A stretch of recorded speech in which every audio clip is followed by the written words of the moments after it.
But clearly, Jarrod, if there are things going on and our preconscious mind is flooded, invitation and challenge will in some way be affected. Could you just explain to us some of the mechanics of that and how that could affect our discipling process? Sure.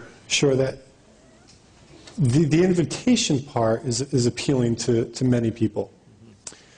The challenge might be just a little much if their preconscious mind is flooded. If they're just emotionally kind of keeping it together, it's like, I don't have room in my life emotionally for one more thing.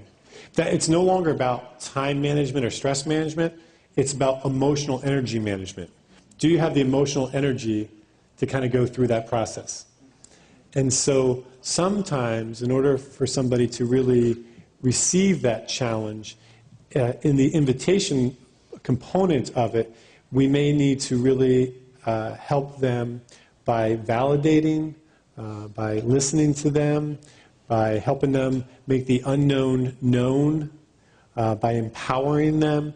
And so those are why those techniques can be so influential in helping somebody clear out something from the preconscious mind, which then creates a space emotionally for them to say, now I'm ready.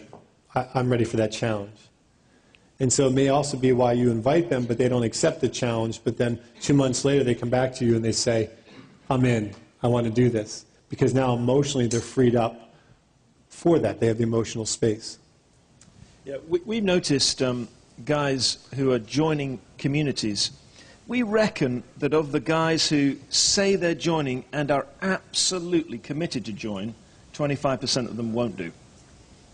And it's not because they don't want to, it's because the build-up of pressure right before the moment when they've got to buy the ticket to get here is so much, they just can't, and that's basically that whole deal, you know, they just can't take another thing on. That the preconscious, there's no space in the preconscious mind to take anything else on. And so as leaders, we want to create a little space in your mind for God to bring something else into your life. And so that's the same thing we're trying to do for the people that we're serving as well, is that they would have a little bit of a space that they can bring something else on. And what's interesting is that even something like this, which is very helpful in clearing out the preconscious mind, may be interpreted as a big stress, and they don't want to do it, right? And away we go. And some of you will know guys and teams who are not here. This would have been really massively helpful for them, but of course they're not here, and it's very difficult to get them here. But of course, next time round when the bus leaves again, you might be able to help them to kind of make that step, because you'll understand the process that we're in.